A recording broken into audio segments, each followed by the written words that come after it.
was pretty good at baseball, so I ended up being able to play professional baseball. I was drafted by the San Diego Padres and played in the Padres organization for 3 years. And then I got traded to the York Yankees organization, got hurt, got injured, and the sage wisdom of my mom, making sure that I had a college scholarship when I signed that baseball contract, I was able then to go to school and get my bachelor's degree and became a high school teacher.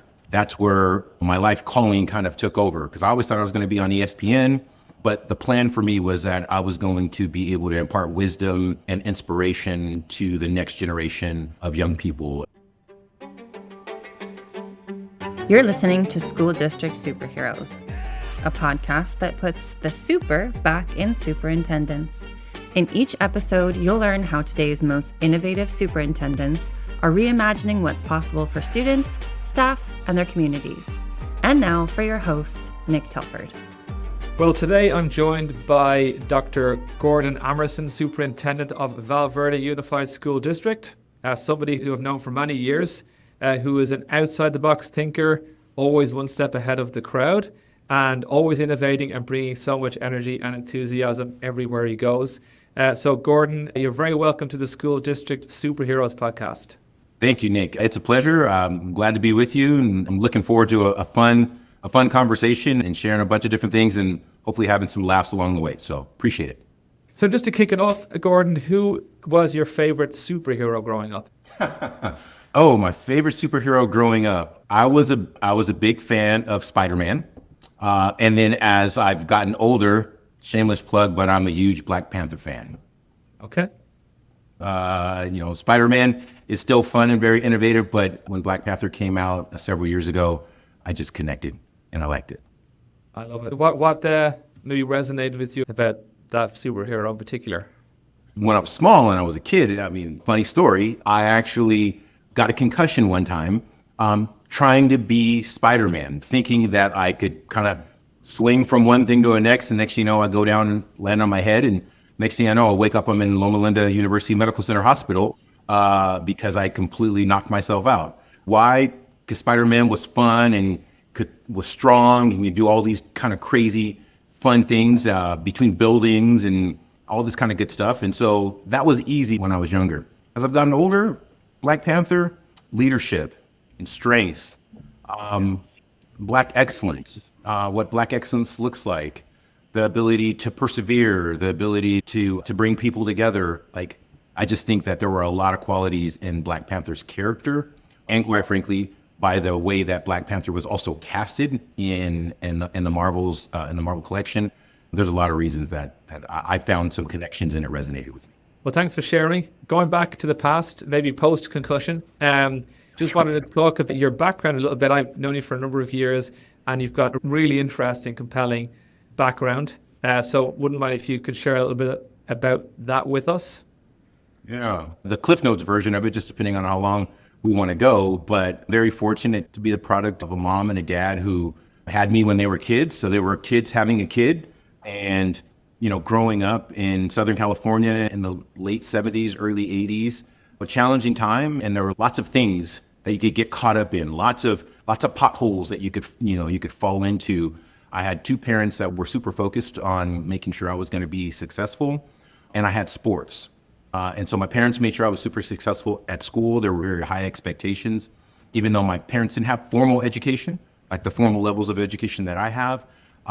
They were committed that I was going to have that, and then my sisters were going to have that. And then I had the athletics fields. So whether it started with soccer, my very first sport I ever played was soccer, and I was bigger than everybody. I was faster than everybody, and so I excelled on the soccer field. And then I found the baseball field because that's where a lot of my friends were playing baseball. And then up through high school, football and baseball and running track and playing basketball. I always had sports to keep me grounded, maybe be parts of teams, and made me understand what my role and my responsibilities were within that organization and to find my place.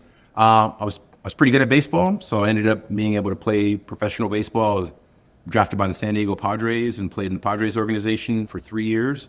And then I got traded to the York Yankees organization, played in the York Yankees organization for multiple years, got hurt, got injured, and the sage wisdom of my mom, making sure that I had a college scholarship when I signed that baseball contract, I was able then to go to school and get my bachelor's degree and became a high school teacher. And then that's where my life calling kind of took over, because I always thought I was going to be on ESPN and be on the sports highlight reels.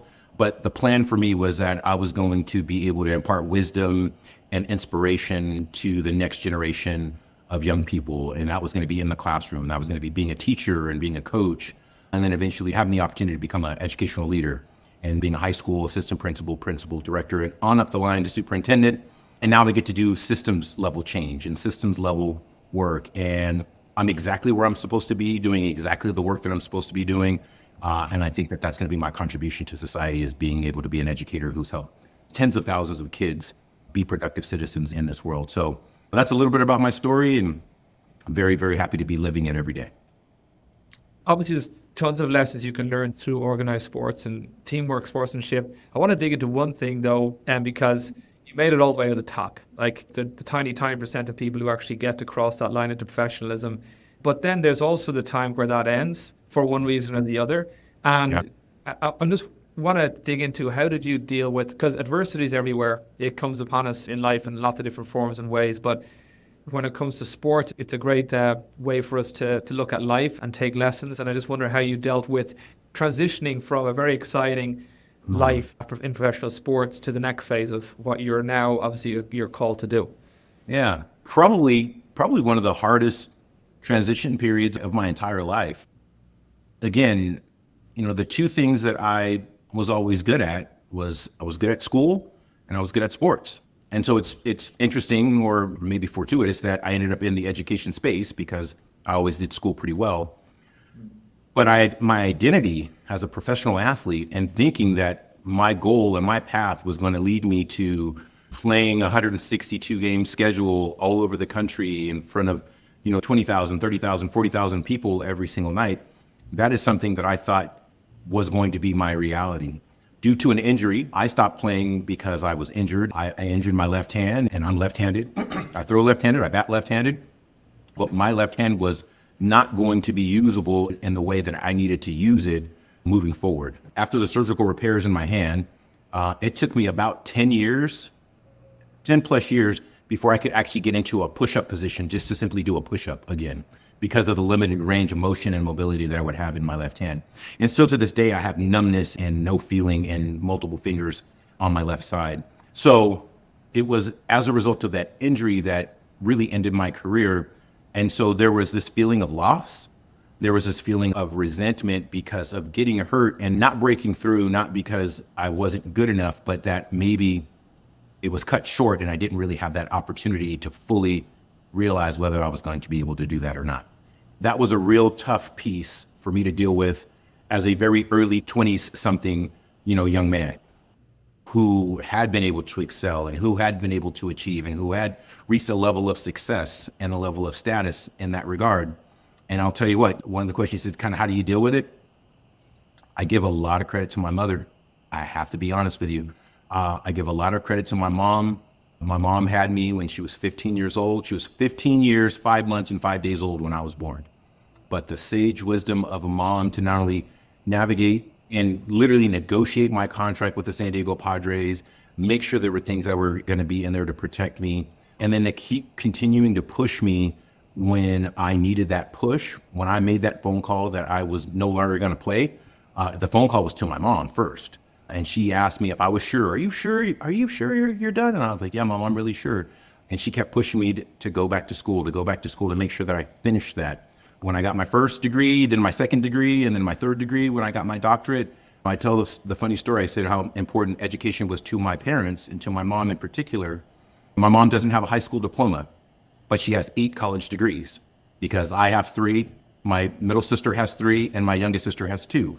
And all 8 of those degrees are prominently on my parents' wall and my parents' home. I think that having that solid foundation, I'm going through my own collective kind of process of dealing with that and having to make peace with that, but having some guidance and having a mentor, even if that mentor is your mom, but having somebody in your life that could give you some clarity and talk you through it was really, really important for me during that time. Do you feel these things happen for a reason?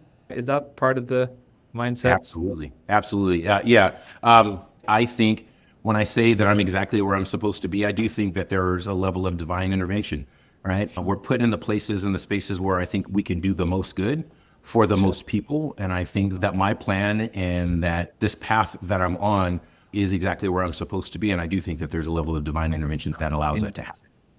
Yeah. When you look back on life, it makes more sense. When you look back on the path, like someone told me life is written backwards or something to that effect. But when you do look back and things that have fit into place make no sense at the time, and you look back and it all makes complete sense, right? Exactly. Yeah, exactly. Even though it might be painful at the time, it does seem to work itself out.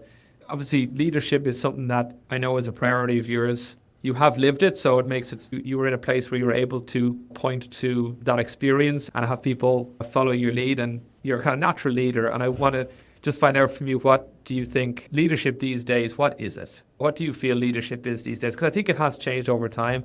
What do you feel it is, especially in a school district setting? Yeah, I think the concept or the principles with respect to leadership have evolved quite extensively over the last couple of decades. And having been doing this work for now the last 25 years, I've seen a real sea change in what might have been traditional leadership or traditional, we'll even say management structures, which are lots of command and control and kind of authoritative, kind of, lead by, I have positional authority. So it's like, well, I'm the superintendent, so since I said it, you should go and do that thing. And I've seen that structure, I've seen that style, but I think it's evolved over time. But I think your question kind of gets to what my own maybe philosophical view is on leadership. And I believe that leadership is about inspiring people. I think leadership is about going above and beyond to serve the community that you have the privilege of leading. And what that looks like is lots of listening, and it looks like empowering people. So I have a framework that I try to live by, and the framework is the word lead. And it means, number one, you listen to your people, you listen to your community, you listen to your students.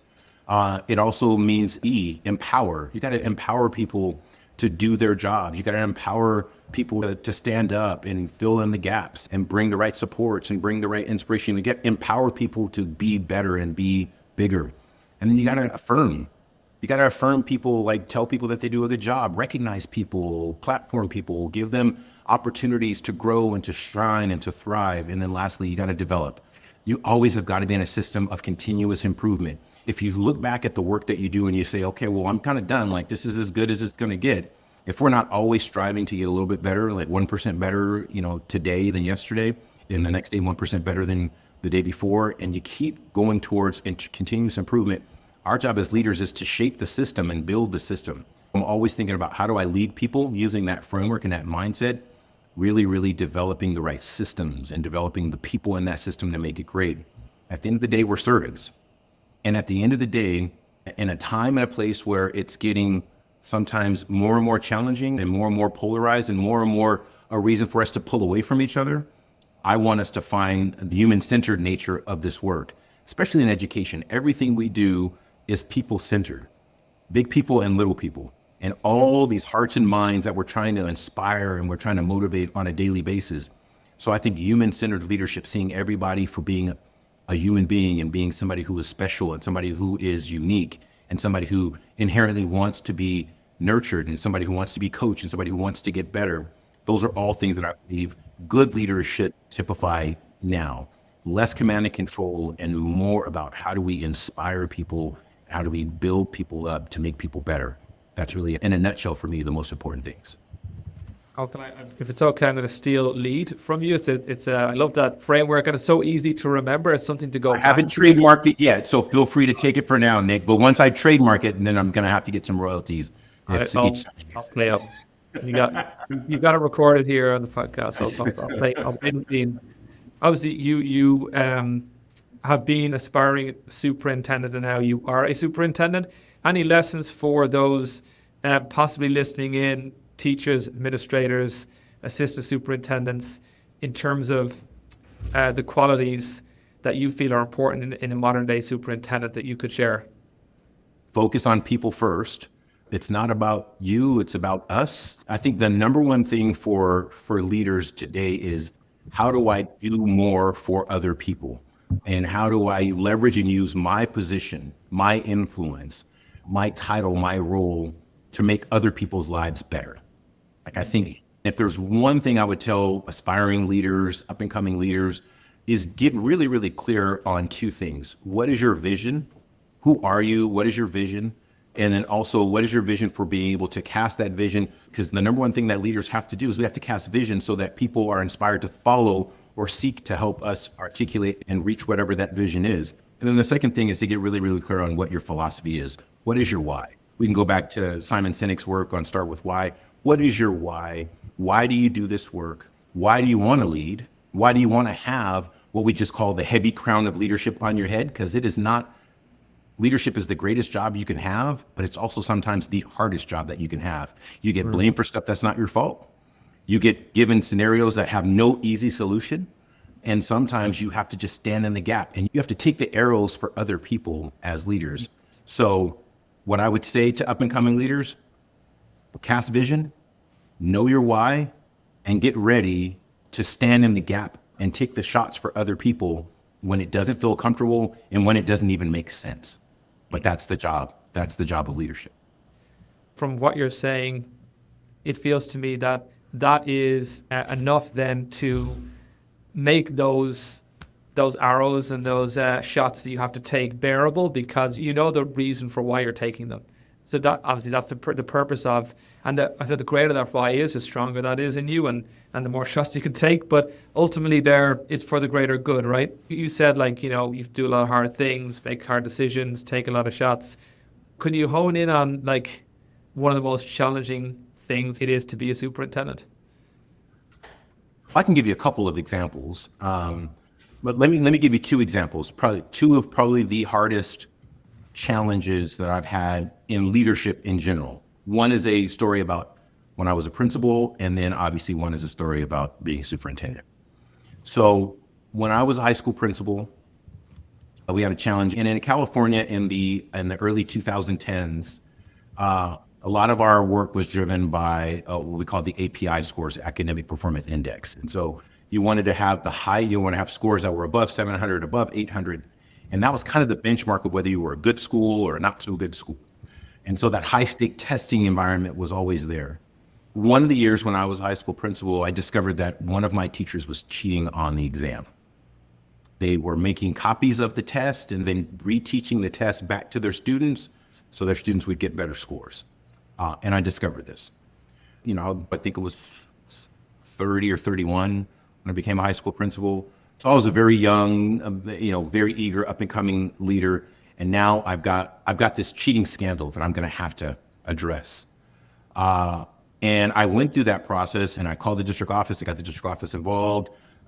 We went through a whole investigative process in getting determined that, there were testing irregularities that were done on the campus. And the state of California actually gave us basically a red mark. We basically had a scarlet letter, if you will, where we lost our test scores.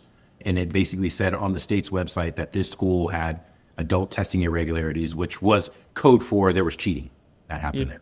Yeah. And that happened on my watch. And I had to lead people through that. I had to have town halls with the community. I had to talk to parents about what this meant. I had to explain to the staff that all their hard work had actually been vacated and invalidated because of these actions that happened. And it wasn't widespread. It was one teacher who made that decision and put the school in a really bad position, in a really bad spot. And in some ways, people blamed me because in that moment, Nick, when I first learned about it, I could have made the decision to bury it, for lack of a better term. I didn't have to report it. And if I didn't report it, maybe none of that ever happens. And maybe no one ever finds out. But I knew what was the right thing, or what was the right call, and what was the thing that was going to keep my integrity, my ethical center where it was supposed to be. I mean, I got questioned by staff. Staff was like, well, you didn't have to. Yes, we did, because it was the right thing to do. What message are we sending to our students if we're covering up things and we're not being honest, we're not being truthful, but we're telling them that they should tell the truth and they should, right? So yes. That was very hard. And in some cases along the way, I thought I might lose my job over it. I didn't, because of a really good leader who saw more in me and actually realized that the decision I made was all about being ethically sound and being a really good person with really good morals and values. And so that was one. That was probably one of the toughest. And that happened over the span of like 2 to 3 years. So it was a long process. Oh, wow. Hardest thing as a superintendent, I had the privilege and the challenge of leading a school district through COVID, and leading a district through that period of time that people were worried about their health and their safety, and whether people were going to get sick and whether people might lose their lives to this pandemic and to this illness. And then the politics that were wrapped around it about whether you should wear a mask or you shouldn't wear a mask, or whether you should get a vaccination or you should or shouldn't get a vaccination, and when to open schools and when not to open schools. Like, that was really, really tough. And the most important thing that I learned during that time was that you have to be an effective communicator. You have to communicate. First and foremost, as a superintendent, you always have to communicate with your board. You have to have your board in lockstep with you every step of the way. Because a board that is informed and a board that is knowledgeable and a board that feels that they know where the superintendent is and what the superintendent is thinking and how the superintendent is moving forward is a board that will support you, is a board that will defend you, and is a board that will feel that they can do their job of governing the school district in a much more effective and informed way. But it was not for the faint of heart, because at every turn we were making the wrong decision. Because if we were going to support masks, then half the community loved you for being thoughtful and being responsible about wearing a mask, and half the people thought, well, it was a hoax and it was no big deal and it was nothing more than a common cold. And so either way you were wrong. And then if you advocated for vaccines, it's like, well, but the vaccines aren't reliable yet and they're dangerous. And so people wanted to get the vaccine. They loved the fact that we had set up vaccine clinics to facilitate those things. And other people were like thinking, hey, well, you're just putting poison in people's arms, right? So you're wrong, or you're right, or you're right, or you're wrong. Which one is it? And the crux of that, reporting a teacher cheating on something, you do it. Some people like it. Some people don't like it. How you handle a global pandemic, some people love your decisions. Some people don't like your decisions. It doesn't matter. That is, again, the heavy crown of leadership that you have to wear on your head. Because the reality is, in any organization, you've got just genuinely the standard bell curve distribution of people and of individuals. On the extreme left, you got people who are your champions. The moment you say do something, they're on it, they're going, they're running with it, right? They're just champions for it. And then you have your early adopters. Well, as soon as the champions start running, the early adopters are like, cool, all right, well, Gordon and Nick, they're out there doing it, and I like Gordon and Nick, I trust what they're doing, so they jump on it. And then you got that massive group in the middle that are just, they kind of vacillate back and forth. And depending on how well those folks do it, then they start to slide more people that way. And then on the tail end, you have your late adopters. And they're waiting and they're waiting and they're waiting. And then finally they come along, but there's always that last group. We call those the NFWs. No friggin' way. I don't care what you say, what you do.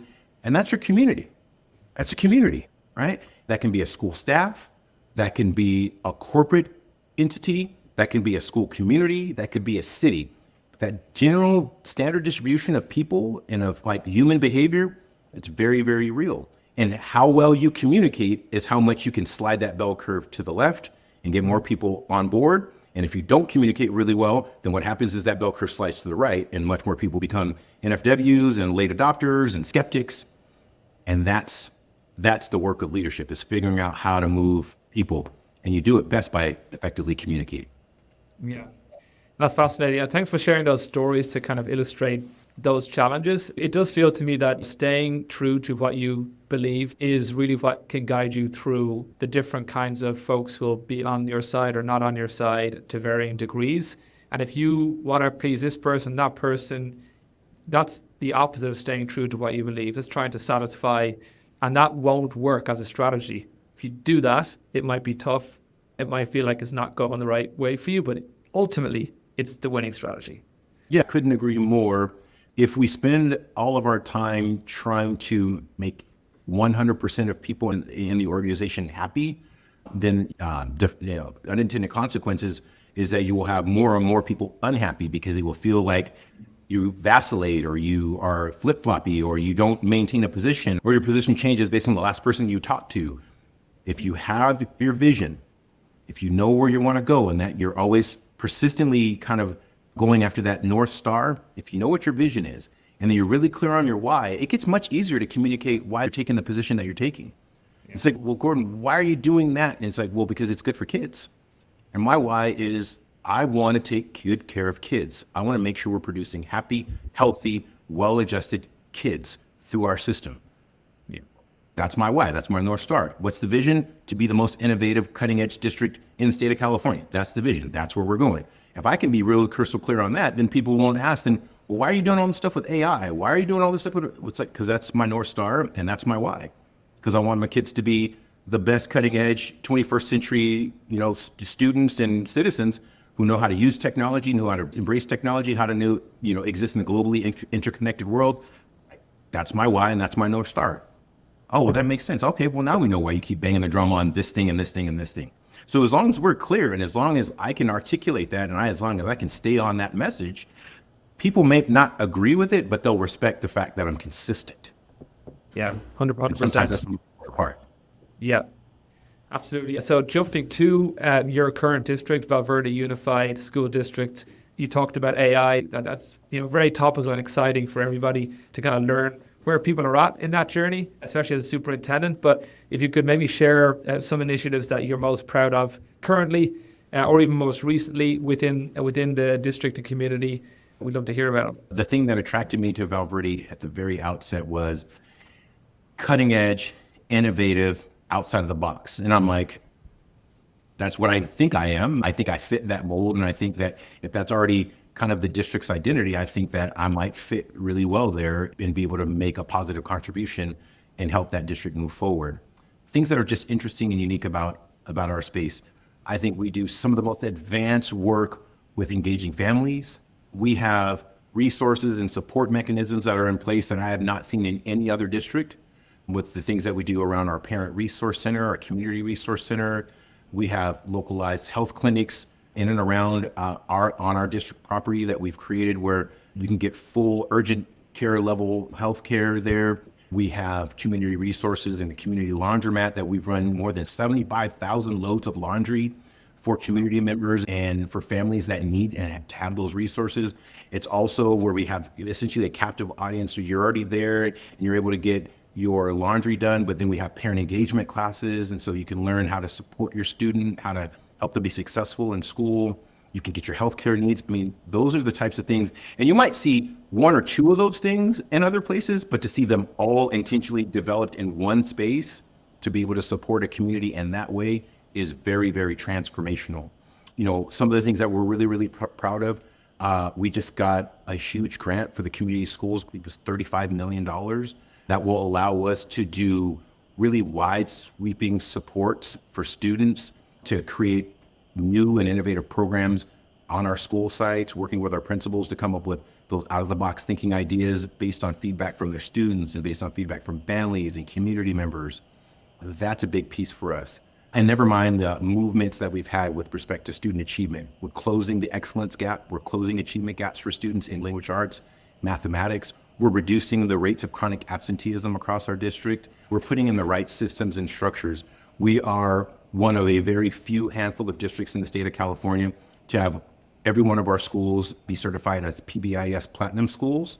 I believe we are the single largest district in the state as far as size of schools, the size of school district, but the largest in the state to have 100% certified Platinum PBIS schools. That's a huge piece because that is about culture change. That's about creating the right frameworks, creating the right mindsets, and building that system over time. And then on top of that, all the things that we're doing as we try to push the envelope with respect to artificial intelligence. I know that this scares a lot of people because there are the thoughts out there that AI was going to replace people or replace jobs.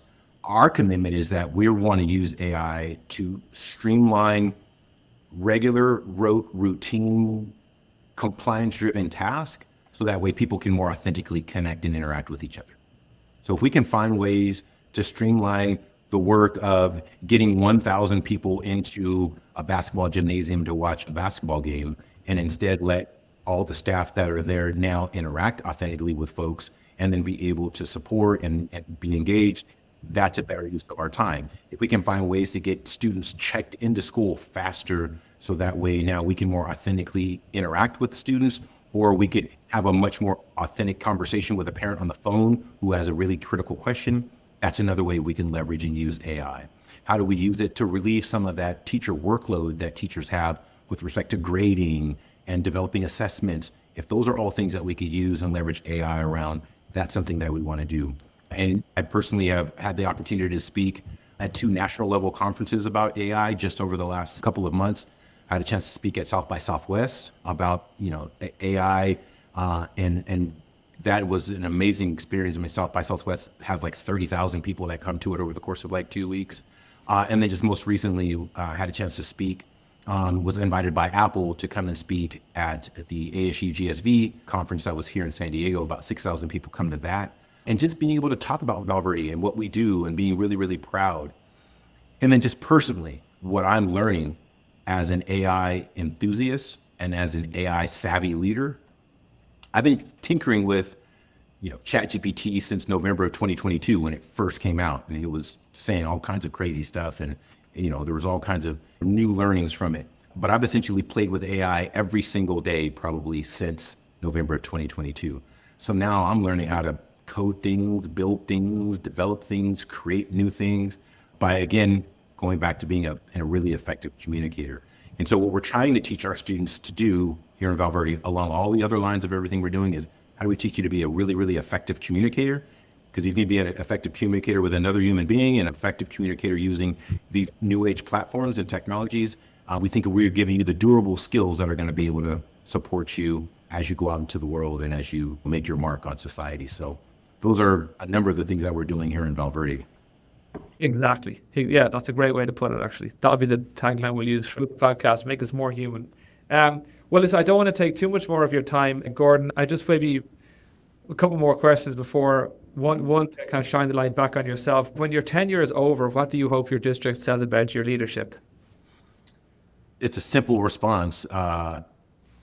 He left us better than he found us, and that probably didn't come out exactly the way I wanted it, but my vision or my goal has always been to come into an organization and hopefully leave it better off than I found it. So what are the value adds that I did? Did I help create enduring systems? Did I help create happier kids? Did I help create increased working conditions and salaries and benefits for our employees? Did I help a board make really, really tough decisions when those tough decisions came down? But now the district and the communities have been able to move forward. I would just really want somebody to probably say after I've left here, we're really glad that he was here for those years. It was really a great experience. Well, it sounds like it's going well so far. Lastly, I know that you have always been a step ahead. I've known you doing your own YouTube channel way before I even knew what you were doing or how to leverage that. And you have your own kind of consulting firm, the Principals Leader. And correct me if any of this if I'm incorrect, but you're a certified Gallup Clifton Strength consultant and practitioner, instructor at UCI. So there's a lot more to Gordon Amerson. As if being a superintendent wasn't hard enough and enough work, you seem to want to do even more. So is there anything you'd like to share about that other side of what you're doing that people might be interested in? Yeah, my creative outlet is like I've got these stories and these things in my head. I've had these experiences, and what I'm hoping to do is just share them with other people, because if they find a nugget of wisdom in there, or if it helps them pursue a career in education, or it helps them get their next job promotion because they want upward mobility, they want upward economic mobility or social mobility. And if something that I maybe have shared in a video or in a blog post or in some way, shape, or form, if it helps add value to somebody's life, that's really why I do it. And so on Friday nights, I go home and turn on the camera and talk for 20 minutes about, 3 things that every high school principal should do to make their staff feel more engaged, or the top 10 questions you might see on an interview in 2026, or something that's in this lane that I can just naturally kind of talk about and maybe share some insights, give some nuggets of wisdom, give an example or two. If somebody finds value in that, I think it's really, really important. I've been fortunate to be a Gallup certified strengths coach since 2017. So I help people discover what their Clifton strengths are, what their top 5 are, and then I help them aim those things towards their goals, towards their career objectives, social objectives, what relationship objectives, whatever the case may be. If we can learn about your natural gifts, your natural talents, the things that naturally get you going, and then we can help you discover what those are and then aim those towards those goals and objectives that you have, we're helping you kind of fulfill some things that are really important. And then at the end of the day, consulting, working with school districts, or working with charter schools, or working with county offices or universities, and working with leaders on strategic planning, on instructional development, leadership capacity building. Now I'm just getting to have conversations. I get to talk for a living. And I was taught a long time ago that the higher you move in an organization, the higher levels of leadership that you attain, your entire job is to talk. So if I'm going to talk, I should probably be good at it, and I should probably know what the heck I'm talking about. And I get to do that through this consulting practice and this consulting work. Oh, great. Well, thanks for that. It's you really genuinely, you're someone who likes to give back, to share your experiences, to make others' lives easier and to inspire. So I think, you're an asset to the education community, and I think people should tune in and listen to what you have to say, because it's always valuable. I always really enjoy our conversations, no matter how casual or formal they are. So, well, thank you so much, Gordon, for your leadership, for your insights, for your humor, and for joining us today on the podcast. And I look forward to seeing you around. Thanks, Nick. It's been a pleasure. Thanks for letting me be on your show. Appreciate you. No problem at all. Thanks, Gordon. Behind every successful school system is a superintendent making hard decisions, building strong teams, and putting students first every single day. These are the real superheroes shaping the future of education. Follow the show on your favorite podcast platform. And if you know someone who would be a great guest, email us at podcast@elevololearning.com. I'm Nick Telford, and this has been another episode of School District Superheroes.